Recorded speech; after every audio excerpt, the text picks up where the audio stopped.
Olá, pessoal, sejam bem-vindos, sejam bem-vindas a mais uma aula, a mais um encontro. Hoje é o nosso último encontro do capítulo 8 e da terceira nobre verdade, né? Nós vamos falar sobre o 11º e o 12º aspecto, e depois entraremos nos capítulos sobre a quarta nobre verdade. Então, vamos lá.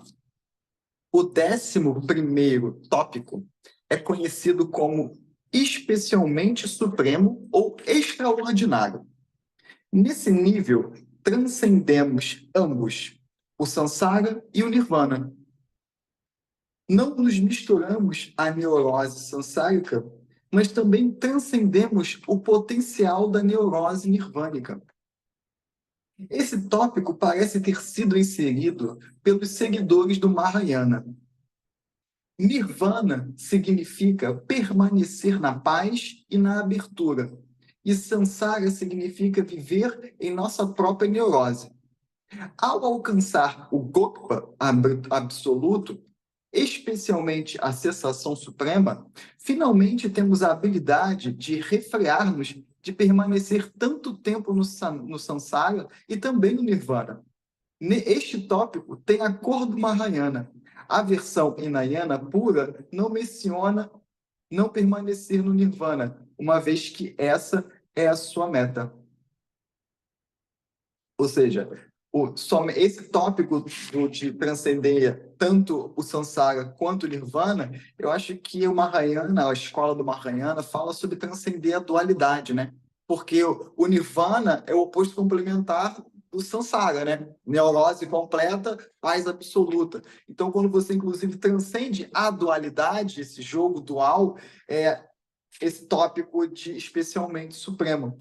O Hinayana, que é a parte mais pura, que é a parte mais básica, que é a parte mais direta, se digamos, não menciona essa transcendência, inclusive dessa dualidade, porque permanecer no Nirvana, para a escola do Hinayana, é o essencial, é a meta. Já o Mahayana vai um pouquinho além e diz que temos que transcender, inclusive, a dualidade, né? Para o Hinayana, transcender a dualidade, inclusive, pode ser permanecer no próprio Nirvana, tá? No próprio Samadhi. O 12º tópico é além do cálculo. Quando vivenciamos verdadeira e corretamente a cessação, damos-nos conta de que qualquer coisa que necessitava ser superada já foi superada. Alcançamos um estado de paz, relaxamento e abertura extremos, no qual não somos mais incomodados pelo mundo sansárico. O tópico inclui em si mesmo diversos aspectos adicionais do Gokpa, da cessação, da libertação. Essas definições de Gokpa não são categorizadas de uma maneira especial, mas aleatória. Então, ele traz aqui alguns tópicos, algumas definições, algumas dessas categorias do além do cálculo. A primeira definição é renúncia. Já tendo renunciado, atingimos um estado em que não precisamos mais tentar renunciar a coisa alguma. É como alguém que deixou de fumar e não tem nenhum desejo de fumar mais cigarros. Ou um alcoólatra que se tornou abstêmio sem desejo algum de beber. Renunciamos a seja lá o que for e alcançamos o estado de libertação. Então, a renúncia, pessoal, que ele está querendo dizer aqui, não é uma renúncia externa às coisas. Né? O alcoólatra, ele pode renunciar ao álcool, mas ele ainda pode ter desejo por aquilo. A pessoa que fuma, ela pode renunciar ao cigarro, ao que ela fuma, mas ela ainda tem desejo sobre isso. Ou seja, ela renunciou externamente, mas internamente ainda não renunciou, ainda tem desejo por aquilo. Então, é muito importante de entender isso, que o desapego pelas coisas é uma renúncia interna. Tem muita gente que acha que é uma coisa espiritual renunciar a dinheiro, mas internamente ainda deseja pelo dinheiro. Essa é a renúncia incorreta. E o mais interessante é que quando a gente renuncia internamente, que é, na verdade, essa renúncia interna, como eu disse, é o desapego por aquilo, não tem frivolidade por aquilo, a pessoa pode usufruir daquilo. Só que aquilo não toma ela. Entende? A gente domina as coisas ao invés de ser dominado pelas coisas. Então, uma pessoa que renuncia o apego às coisas do mundo, vive no mundo, usufrui das coisas do mundo, mas não perde a paz por conta das coisas do mundo. Você pode renunciar externamente ao dinheiro, mas a sua mente está completamente absorta no dinheiro. Vive se punindo, vive traumatizada, vive desejando, vive perturbada por conta dessa decisão de renunciar a riquezas, a coisas, né, do mundo, etc. Quando a pessoa entende essa renúncia interna do desapego pelas coisas do mundo, a pessoa pode ser milionária, mas ganhar ou perder dinheiro não tira a paz dela. A pessoa pode ter um relacionamento, casar, ter filho, família, casa, trabalho. Só que se por acaso alguma coisa acontecer e a pessoa perder isso não vai tirar a paz dela. Essa é a diferença entre renúncia interna e renúncia externa. Pelo entendimento natural de quem vive em Samadhi, quem já atingiu o estágio de Samadhi, já entendeu que a paz e a felicidade não estão nas coisas, estão dentro de nós. Se a paz e a felicidade estão dentro de nós, ter ou não ter coisas não faz diferença. Mas isso não é indiferença, isso é desapego. Indiferença é quando a pessoa não está ganhando nada com aquilo. Por exemplo, a diferença básica entre desapego e indiferença. Duas pessoas, a primeira desapegada, a segunda indiferente. As duas pessoas estão na rua. Tem uma senhora passando na rua e aí ela escorrega numa poça d'água e cai. A primeira pessoa que vai lá ajudar é o desapegado. Porque o desapegado, ele não está esperando nada em troca da senhora. Ele está desapegado dos resultados. Ele faz porque é o que ele acha correto a se fazer. Ele não está pensando, vou ajudar a moça, vou ajudar a senhora e ela vai me dar uma recompensa em troca. O desapegado não está pensando nisso. Coisa que o indiferente está.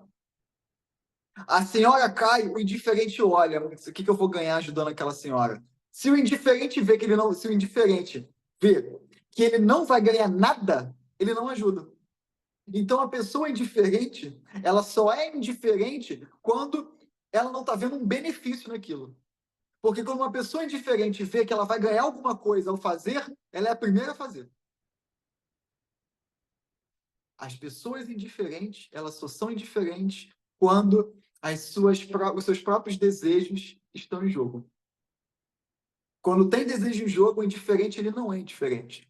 Quando o indiferente vislumbra um benefício próprio, ela age, ela faz o que precisa ser feito, ela não é indiferente. A pessoa indiferente, ela só é indiferente quando não está ganhando nada com aquilo.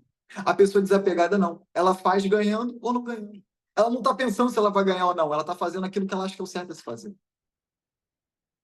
E se ela ganhar algo em troca ou não, ela está em paz. Porque a pessoa desapegada já entendeu que a paz e a felicidade é um estado interno de purificação das neuroses. Não está nas coisas. Mas isso não significa que a pessoa desapegada não vai ter trabalho, não vai ter dinheiro, não vai ter família. É um entendimento interno de que a paz e a felicidade não estão nas coisas. A pessoa renuncia internamente. A renúncia interna não é um ato, é um entendimento. Você não pode renunciar internamente se você não entendeu isso. Senão é renúncia externa. Não quero mais casar, vou largar meu marido, vou largar minha esposa, vou jogar meu dinheiro fora, sabe? Não quero mais nada disso, vou viver mendigando, vou viver por aí, vou viver não sei aonde, não quero mais nada. Não teve entendimento. Vou jogar as coisas fora porque as coisas estão tirando a minha paz. Não entendeu que a paz não está nas coisas. Se a paz não está nas coisas, a paz nem nos dá coisas e as coisas não nos dão paz e também não podem tirar a nossa paz. A pessoa que renuncia o dinheiro porque o dinheiro tira a paz dela, ela não entendeu. Ela ainda está presa às coisas. Ela não entendeu que as coisas não têm paz e felicidade para dar. Ela projeta uma perturbação, uma neurose interna nas coisas. Sabe, a neurose é a coisa, é como se fosse uma personificação na coisa. Aí a pessoa renuncia a coisa achando que a neurose vai embora, mas a neurose continua. E aquilo vai perturbando a cabeça da pessoa. Então, essa renúncia interna é o entendimento de que paz e felicidade não estão nas coisas. Então, eu posso ter coisas, ou eu não posso ter coisas. Não vai fazer a menor diferença, eu vou continuar em paz e vou continuar feliz. A segunda definição é a de purificação completa. Não há problemas emocionais envolvidos nessa jornada para alcançar o estado de Gopa. Tudo está purificado. Desgaste. O Gopa, terceira definição desse nosso 12º tópico. Desgaste. O Gopa também tem sido chamado de desgastado, ou processo de desgaste. É o desgaste das neuroses sutis e das neuroses óbvias, as duas ao mesmo tempo. Tudo é bem desgastado. É como uma espécie de falência de todos os níveis de neurose. Ou seja, as neuroses se desgastam e a gente vai alcançando estágios cada vez maiores de purificação até a purificação completa. Quarto tópico, quarta definição. Situação de desapaixonado. O Gokpa é situação de desapaixonado, que é a definição básica de Dharma. Tá? Para entender essa parte de situação de desapaixonado, a gente precisa entender qual é a dinâmica da paixão, né? Paixão, pessoal, nada mais é do que uma confluência de projeções. A paixão é ruim, a paixão é boa, depende se você entende a dinâmica da paixão ou não. Porque a paixão, como ela é muito fogo, ela pode servir para algo muito positivo, se você souber que você está apaixonado. E entender como que funciona a dinâmica da paixão, para utilizá-la da melhor maneira. A paixão nada mais é do que uma confluência de projeções. Um casal apaixonado nada mais é do que um tem seus desejos internos. Por exemplo, João. Botar João e Maria, só para compreender. Mas se você quiser João e Pedro, ou Maria e Andressa, fiquem à vontade. Mas eu vou colocar João e Maria, tá? João, ele é uma pessoa muito insegura. João é uma pessoa insegura, que tem um desejo por segurança. João é um rapaz, internamente ele é inseguro. As pessoas podem até olhar para ele e achar que ele é uma pessoa segura, mas João tem as suas próprias inseguranças. João tem um desejo por se sentir seguro. João conhece Maria. Maria é uma mulher muito segura de si. Quando João conhece Maria, o desejo dele por segurança é projetado na segurança de Maria. Ele se sente seguro pela segurança que Maria sente. João, então, se apaixona por Maria. Agora, o que faz Maria se apaixonar por João? Maria adora viajar. Maria tem um desejo por viajar muito grande, mas ela não viaja. João é viajante. João pode ter as inseguranças dele, mas João viaja pra caramba. Quando Maria conhece João, Maria projeta em João o seu desejo de ser uma pessoa mais viajada. Ela vê João viajando, viu as fotos de João, como João tem história das viagens, então ela projeta em João o seu desejo de ter mais liberdade geográfica para viajar. E aí Maria se apaixona por João. Então perceba, agora então nós temos um casal apaixonado, cada um com seus próprios desejos projetados um no outro. Qual é o problema da paixão? Quando as pessoas não estão conscientes dos seus desejos inconscientes. Porque a paixão, como ela é muito fogo, ela é muita energia, porque é uma troca de energia entre João e Maria absurda. Porque João projeta, Maria projeta, e eles projetam no outro e um satisfazem no outro. Quando João está inseguro, ele liga para Maria. E Maria, ela segura, conversa com João, e João, pá, se sente a energia de João. Maria, quando se sente muito presa, querendo viajar, liga para João, João conta uma história de uma viagem. E a Maria, caraca, agora eu vou viajar, sabe? Agora eu vou ter mais liberdade. E essa troca de energia, ela é tão intensa que aumenta a energia vital um do outro, porque é uma troca, um compartilhar. Isso é bom, isso é ruim? Depende. Depende do quê? Se ambos estão conscientes desses desejos inconscientes e vão aproveitar essa relação para trabalhar em si aquilo que deseja e projeta no outro. Então, se João é uma pessoa insegura, aproveitar que está com Maria, que é uma pessoa segura, para aprender a ter mais segurança. E Maria, que projeta em João o desejo por liberdade, começar a trabalhar dentro de si esse desejo e começar a fazer aquilo que projeta. Do mesmo jeito que João começar a também agir de maneira mais segura. Só que as pessoas, de uma maneira geral, fazem isso, estão conscientes disso de maneira nenhuma. E aí a paixão se torna um problema muito grande, muito complicado. Por quê? Porque a demanda aumenta cada vez mais. A paixão é como se fosse uma fogueira. Tudo que coloca ali queima muito rápido. Ou seja, João inseguro, se sente seguro com Maria. Se João não trabalha essa segurança dentro de si, ele vai querer demandar cada vez mais segurança de Maria, até ficar insuportável. O João vai ficar mandando mensagem o dia inteiro, ligando o dia inteiro, vai querer Maria grudada nele o dia inteiro para sentir essa segurança. Ao invés de aproveitar para trabalhar em si, ele vai querer ficar o quê? Sugando cada vez mais. Ele fica sugando segurança. E tudo que Maria faz se torna um motivo para quê? Para engatilhar a insegurança dele.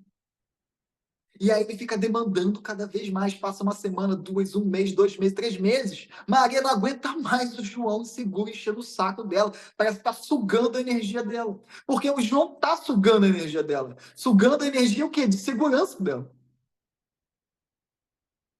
Em vez de João aproveitar que ela é segura para aprender a também trabalhar dentro de si, não, eu vou sugar dela, mais fácil. E o mesmo acontece do outro lado de Maria. Maria, se não pega, não vai viajar, seja com João, seja sozinha. Se Maria não começa a ter atitudes para ter mais liberdade na vida, que é o desejo dela, ela vai ficar demandando isso do João cada vez mais. Vai ficar demandando liberdade do João, essa sensação que João dá de liberdade cada vez mais. Vai chegar um momento que João também não tem mais história para contar, sabe? Vai ter uma hora que João tem as coisas dele para fazer. João não pode largar tudo e fazer, sabe? Ao invés de Maria trabalhar essa sensação de liberdade que João tem de fazer as coisas, de ser mais desapegado, ao invés de Maria aproveitar João para aprender, não. Maria vai ficar demandando, demandando, demandando, até encher o saco. Aí é por isso que a paixão acaba em 1 mês, 2 meses, 3 meses, porque se torna insuportável a pessoa cada vez demandar mais geometricamente, sabe? 2 que vira 4, que vira 8, que vira 16, 32 e 64, e vai. A paixão, ela se torna uma loucura, porque a pessoa vai demandando cada vez, que nem droga, sabe? A pessoa vai demandando cada vez mais segurança, mais segurança. Aí ela sente segurança. Aí não trabalha dentro de si. Passa a sensação de segurança. Mais, mais e mais. Liberdade, mais, mais, mais, mais, mais. É por isso que fica uma loucura. É por isso que as pessoas fazem loucuras apaixonadas. Se as pessoas estão conscientes desses desejos inconscientes e trabalham esses desejos, essas vontades dentro de si, essa paixão ela vai amadurecendo para admiração, para amor.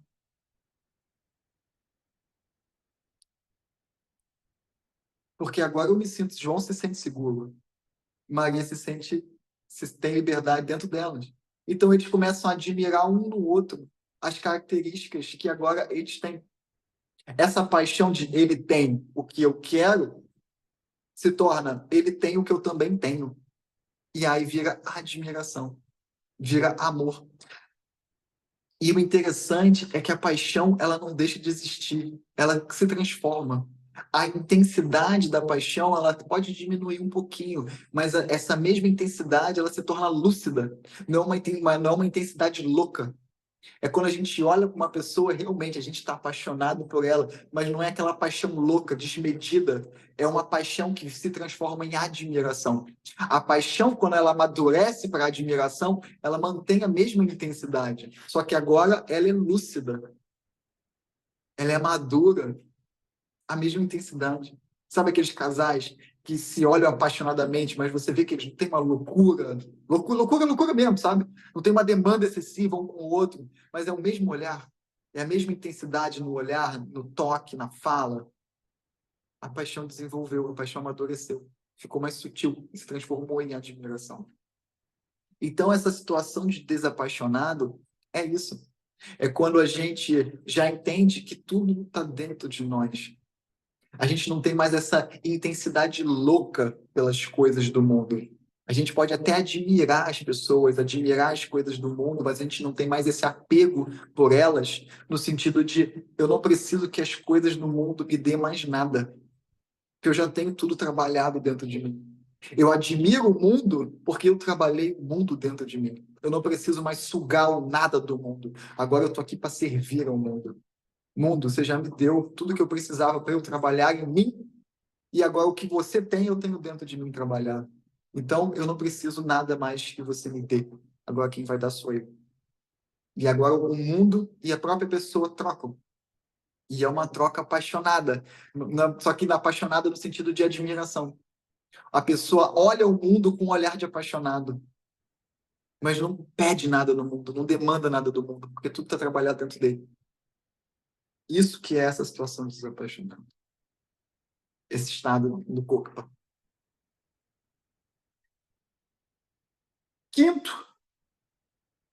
Quinta definição: cessação. Uma vez alcançado o estado de gota, já que não existe nenhum desejo ou agressão, há sensação. A cessação, não é sensação, é cessação. Mais precisamente, não há desejo de iniciar qualquer outro movimento, não, não há desejo de iniciar qualquer outro envolvimento no mundo sansárico. A pessoa saiu do sansara e ela não tem desejo de voltar. Ela não tem desejo de criar qualquer outra neurose a mais. Ela saiu, ela olha, ela interage, mas ela não cria mais nada ali dentro. Ela literalmente quebrou a roda, saiu. Paz completa. O Gopa é paz completa. O que se relaciona à ideia de energia não é como quando uma pessoa morre e escrevemos sobre sua lápide que ela partiu para seu repouso final, como na frase descanse em paz. Os budistas têm uma ideia diferente de paz, comparada com a que o mundo teísta pode ter. A paz é energética. Ela possui uma força e energia tremendas. Na realidade, essa é a fonte de um senso de humor que também é a definição de cessação. Essa paz completa, essa definição, eu adorei, porque as pessoas confundem muito ser pacífico com ser passivo. A gente tem essa ideia de que a gente precisa, para ser pacífico, a gente tem que ser passivo. As pessoas podem fazer o que quiser com a gente, que a gente não está nem aí, que sabe? A pessoa pode vir, dar tapa na cara, pode vir, pode levar nossas coisas, e a gente acha que ser pacífico é ser uma pessoa passiva, que tolera tudo. Pessoal, aceitar, a gente tem que de fato aceitar tudo o que acontece, mas nem sempre a gente deve tolerar aquilo que acontece. Aceitar é não criar resistência ao que está acontecendo. Aconteceu uma coisa X. Fulano te deu um tapa na cara. O que é aceitar? É você não rejeitar e nem negar que isso aconteceu. Sabe aquelas pessoas que acontece alguma coisa, a pessoa não quer olhar de jeito nenhum? Fingir que nem aconteceu. Lá, está indo, você está querendo falar com a pessoa e a pessoa não quer ouvir. Isso é não aceitação. A gente deve aceitar tudo. Fulano deu um tapa na cara. O que é aceitar? Fulano deu um tapa na cara. Tá chovendo. O que é a aceitação da chuva? Tá chovendo. Agora, o que é tolerar? Fulano deu um tapa na cara. Beleza, eu aceitei. Quando a gente aceita, a própria aceitação, que é a não resistência e a não negação da realidade, dá para a gente um sentido de clareza mental. A gente sai da neurose.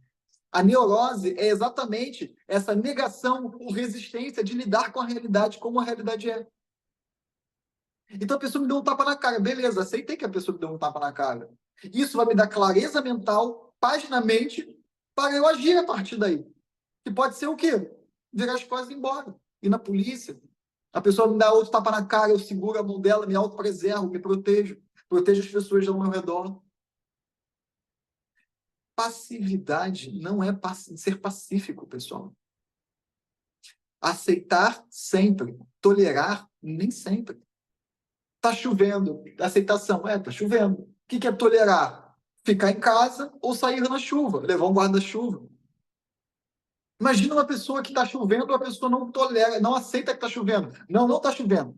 Tô olhando lá para fora, não está chovendo, está sol. Está sol, eu estou vendo sol. Sabe? A pessoa se tranca no quarto, fecha tudo para não ver a chuva, para não olhar a chuva. Isso é neurose. Isso é samsara. Então, a paz, no sentido budista, ela é forte, ela é energética, ela é viril, se necessário. A paz é um estado interno de aceitação da realidade. Então, a gente pode, inclusive, nos proteger, nos defender, ser firmes quando necessário, e a gente está em paz. Não tem nada a ver com ser passivo. Ah, não vou fazer mais nada no mundo também, sabe? Isso é passividade, não é ser pacífico. Paz tem força, paz tem poder, paz tem voz. E a última definição é a do que é conhecido como acomodamento ou estabelecimento, como o pôr do sol. Acomodar-se é abandonar a esperança, não se apegar à possibilidade do nascer do sol. Isso é muito legal também. Ou seja, é o fim da esperança. Mas, Henrique, esperança não é algo bom? Depende. Esperança tem 3 níveis de esperança. O primeiro nível é quando a gente está matutando na nossa mente. A gente pega a nossa imaginação e a gente começa a imaginar o futuro. Isso é esperança. Eu tenho esperança de um futuro melhor. Ou seja, eu estou pensando, estou visualizando, eu estou imaginando, eu estou me planejando para esse futuro melhor. Eu acredito e estou pensando. Qual é o problema da esperança? A esperança, quando ela não vai para o segundo nível, que é a ação. A pessoa que espera um mundo melhor, tem a esperança de um mundo melhor, tem a esperança de um trabalho melhor, tem a esperança de X, Y, Z. Aí ela pensa, tá bom, um mundo melhor, mas como que eu posso fazer um mundo um lugar melhor? Como o mundo pode ser um lugar melhor? Como eu posso ter um trabalho melhor? Eu preciso estudar, eu preciso me aprimorar, eu preciso isso, eu preciso aquilo para X, Z, W. Ela pensa, ela se planeja, ela estuda. Agora, se ela não for para a ação, o primeiro nível se torna uma fantasia. Ela desconecta da realidade. A pessoa começa a viver fantasia. Eu tenho esperança de um mundo melhor, mas o mundo melhor é só na cabeça dela. Ela não parte para a ação, para ela transformar o mundo num lugar melhor. Para ela ser uma pessoa melhor para um mundo melhor. Fica só na cabeça. E quando fica só na cabeça, só na fantasia, acontece uma desconexão entre o corpo e a mente. Acontece uma desconexão entre a mente e a realidade. E ela vive na imaginação, ela vive no mundo de fantasia.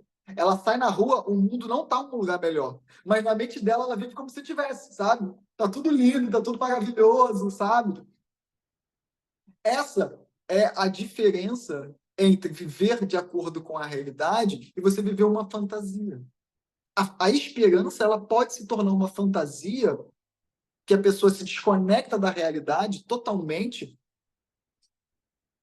e se ela não agir para aquilo que ela estava esperando. Esse é o segundo nível, agir. Pensou, planejou, esperou, legal, beleza. Chegou o momento da ação, tem que ir para a ação. Ah, mas eu não estou pronto, pessoal. Ninguém fica pronto antes de fazer. A gente fica pronto enquanto a gente faz. E a gente vai se aprontando cada vez melhor conforme a gente faz. Esse é o segundo nível. Se não houver a mudança do primeiro nível de esperança para o segundo nível de esperança, que é a ação, a pessoa ela vai se desconectando cada vez mais da realidade, ela vai ficando cada vez mais neurótica, porque a realidade vai bater na fantasia dela, de tempos em tempos. E o terceiro nível qual é? É o que ele fala aqui, é o acomodamento. É como se a gente se tornasse o sol. O sol não está esperando o mundo se tornar um lugar melhor para ele brilhar. Ele brilha porque é a natureza dele. Quando a gente chega nessa fase de gopa, de libertação, se o mundo está ruim, se o mundo está bom, a gente está em paz. A paz se torna a nossa natureza. O amor se torna a nossa natureza. A alegria se torna a nossa natureza. A beatitude é a nossa natureza. A gente está completamente purificado das neuroses. A gente já saiu do samsara. Então, se o mundo está bom, se o mundo está ruim, eu estou em paz. Aí a pessoa se torna um Buda. A pessoa já não espera o mundo um lugar melhor. Ela é a própria definição do mundo um lugar melhor. Ela já é, entre aspas, a personificação do mundo melhor. Ela não espera, ela não fantasia, ela não planeja, e nem, ela também já transcendeu o agir. Ela agiu tanto que se tornou a própria natureza dela, como o sol. O sol, isso aqui está em guerra, isso aqui não está em guerra, só continua a brilhar. Só continua a pura luz. O Buda, se ele está no inferno, se ele está no paraíso, se ele está aqui encarnado, desencarnado, ele está em paz, em paz completa.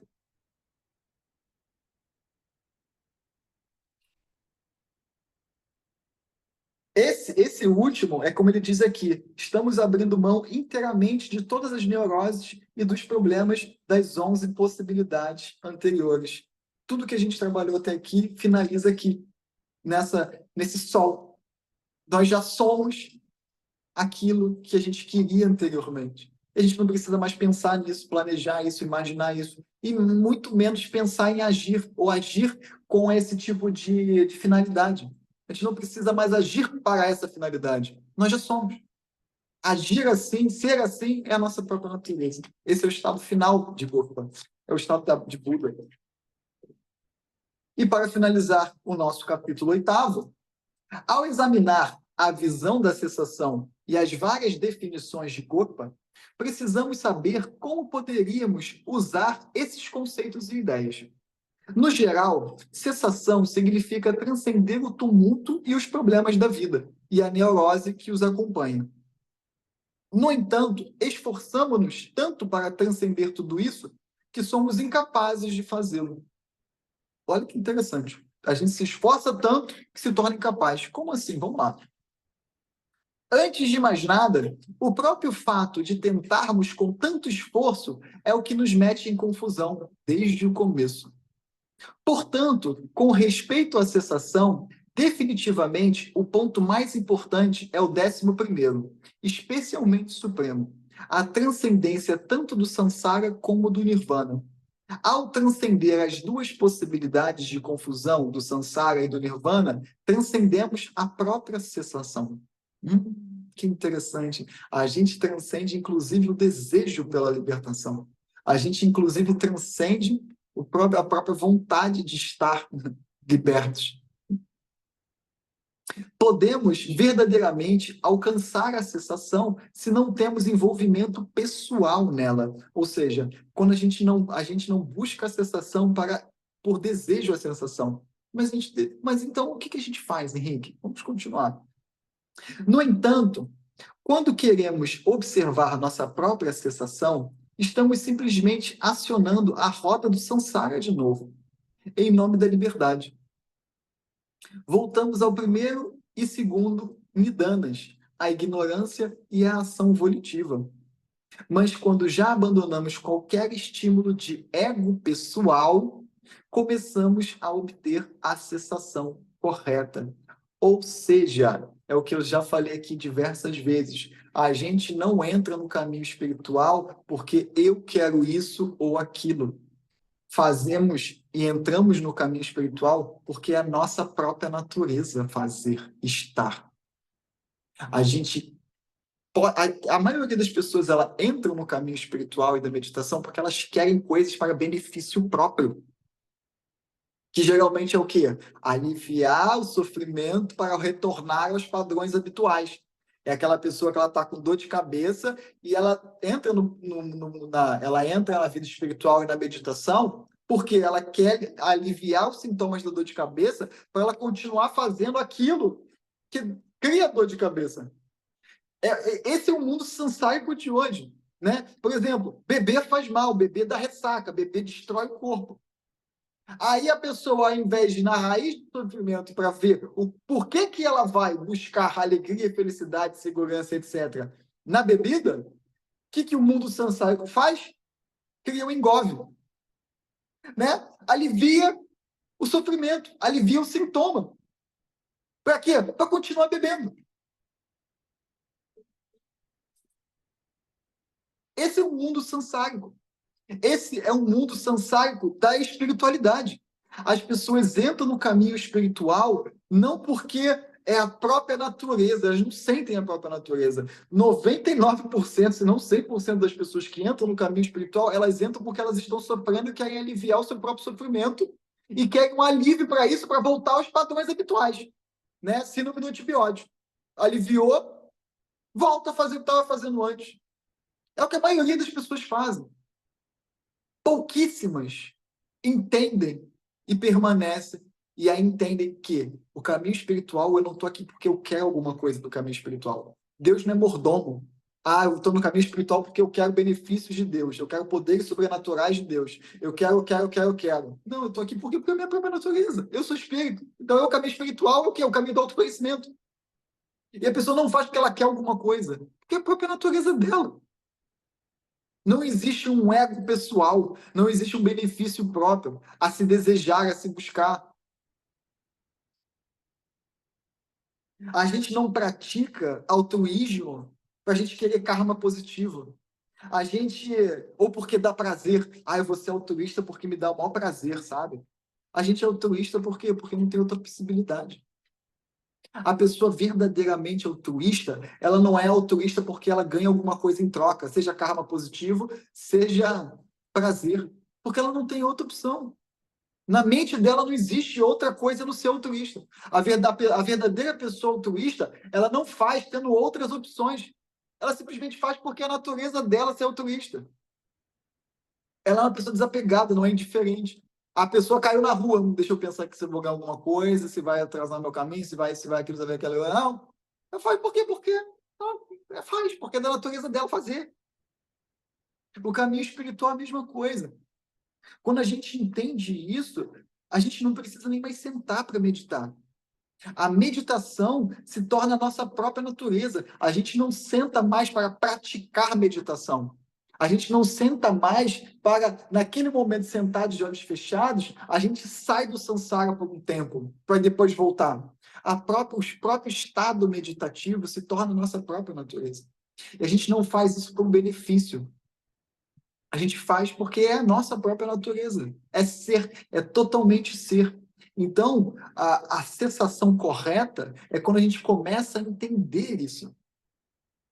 É quando a gente começa a praticar, a gente está no caminho espiritual porque a gente não quer nada que a gente possa ter em benefício próprio, pessoal, mediunidade, poderes extrafísicos, nem paz, nem alegria, nada. É nossa própria natureza. A gente está aqui porque, tipo assim, a pessoa. Você vai, por que você está aqui? É a pessoa, tipo, que outra opção eu tenho, sabe? Por que você está no caminho do autoconhecimento?